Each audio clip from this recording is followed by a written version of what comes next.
반갑습니다. 황성수입니다. 오늘은 중국의 리오프닝으로 수혜 기대감이 높은 화장품 산업에 대한 탐방 정보를 전해드리겠습니다. 코로나 발생 3년 차에 접어든 지난해 2022년 국내 화장품 업체들의 실적은 대체로 우월했습니다. 일찍이 백신을 도입한 선진국들을 중심으로 글로벌 리오프닝 추세가 확산되었다고는 하지만 여전히 팬데믹 영향에서 자유롭지 못했던 시기였습니다. 엎친 데 덮친 격으로 연초부터 러시아 우크라이나 전쟁까지 발발하면서 공급망 이슈에 대한 우려가 재확산되었고요. 급격한 금리 인상으로 글로벌 경기 불안감이 고조되는 등 비우호적 환경에서 벗어날 수 없었습니다. 무엇보다 전 세계 화장품 시장의 큰 손인 중국이 제로 코로나 정책을 고수하면서 생산과 영업활동의 차질을 야기했는데요. 국내 화장품 업종 역시 전반적으로 고전하는 모습을 보였습니다. 하지만 강경하게 제로 코로나 정책을 고수하던 중국에서 방역 완화 조치가 발표되었습니다. 시장의 예상을 깬 급작스러운 스탠스 변화였는데요. 하지만 당국에서도 더 이상 리오프닝을 지연할 수 없는 한계에 이르렀다고 판단한 것 같습니다. 각 지역에서 봉쇄 반대 시위가 격렬해지는 등 민심을 거스를 수 없었을 뿐만 아니라 경제 성장률의 목표 달성을 위해서라도 변화가 불가피하기 때문입니다. 3월에 예정된 양해에서 구체적인 부양책이 제시된다면 내수 소비가 빠르게 활성화될 가능성이 높아 보이는데요. 우리나라 입장에서는 이러한 중국 현지의 화장품 수요 증가는 브랜드 업체뿐만 아니라 제조업체까지 구분 없이 턴어라운드 기회를 제공할 전망입니다. 특히 국내외에서 온라인 영향력이 압도적으로 확대되면서 급성장한 인디 브랜드를 중심으로 제조사의 회복 속도가 가팔라질 전망입니다. IMF에 따르면 올해 글로벌 경제 성장률은 2.7%의 미미한 수준으로 예상됩니다. 하지만 올해 글로벌 화장품 시장은 9% 성장할 것으로 전망되는데요. 전 세계 화장품 시장의 국가별 구성비를 살펴보면 미국이 20%, 중국은 약 17%로 두 나라가 가장 큰 비중을 차지했는데요. 리오프닝 이후 중국의 화장품 시장이 GDP 성장률 전망치인 4.4%를 크게 상회하는 13% 성장할 것으로 예상함에 따라 글로벌 시장을 견인할 전망입니다.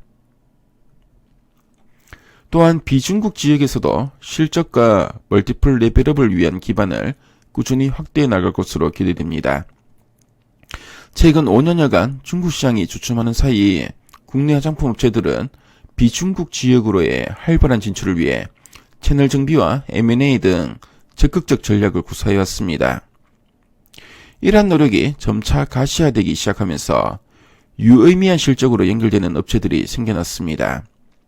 글로벌 팬데믹 속에서도 비중국 국가로의 화장품 수출이 유의미하게 확대되었습니다. 이 가운데서도 고무적인 사실은 우리나라보다 더 빨리 화장품 시장이 성숙히 접어들었던 미국과 일본 등지에서 국내 화장품에 대한 관심이 크게 늘어났다는 점입니다. 미국향 수출은 2015년 2억 달러에서 2022년 7억 달러로 증가했고요. 일본향 수출은 같은 시기 1억 달러에서 6억 달러로 증가했습니다. 당연히 해당 국가들에 대한 수출 비중도 높아졌는데요. 우리나라 화장품 수출 가운데 미국이 차지하는 비중은 8% 남짓한 수준에서 2022년 지난해 10.4%를 기록하면서 처음 두 자릿수를 달성했고요. 일본은 9.3%까지 높아졌습니다.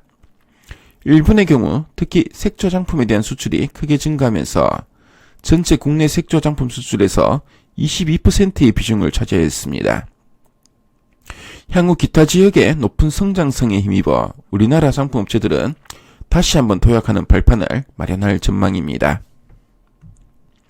마지막으로 우리나라의 경우 지난해 9월 실외 마스크 착용에 대한 전면 해제에 이어 올해 1월 말부터 실내 마스크 해제까지 결정되면서 화장품 내수 수요를 진작할 모멘텀이 될 것으로 보여집니다.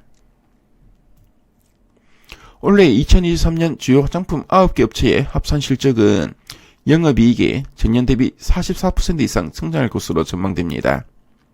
리오프닝의 마지막이자 가장 큰 퍼즐인 중국의 회복이 근시일 내에 시작될 가능성이 높다고 예상하기 때문인데요. 특히 장기간에 걸쳐 지속되어 온 실적 부진의 여파로 다수의 업체들이 사업 구조 조정을 실시했고요. 매출 회복과 함께 이를 웃도는 이익 성장세가 기대됩니다. 2023년 올해 업종 모멘텀으로 제시했던 중국 리오프닝에 따른 실적 턴어라운드 가능성과 의미 있는 비중국 해외 실적 확대를 함께 고려해 볼 때 대형주 중에서는 아모레퍼시픽과 코스맥스를, 중소형주 중에서는 CNC 인터내셔널에 대한 관심이 필요해 보입니다.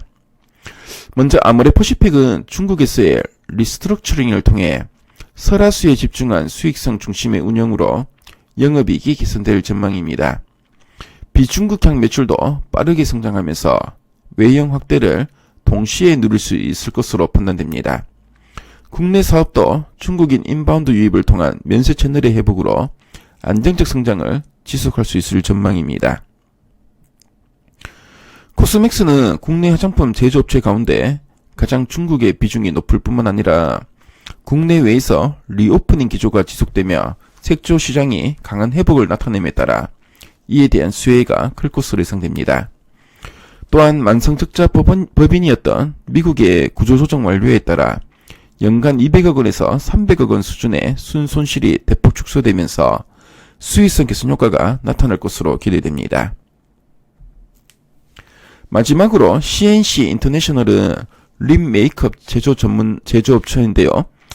국내 마스크 착용 의무 해제와 해외 명품 브랜드 납품 증가, 중국 코로나 영향 종료 등의 요인에 힘입어 고성장세가 지속될 전망입니다. 이 밖에 국내에서는 베이스 메이크업 제품의 본격적인 생산 확대가 기대되고요. 중국에서도 이 공장 가동을 시작함에 따라 캐파가 기존 대비 2배 증가하면서 성장세를 가속화할 전망입니다. 화장품 산업에 대한 탐방 정보를 말씀드렸는데요. 지금까지 황성수였습니다.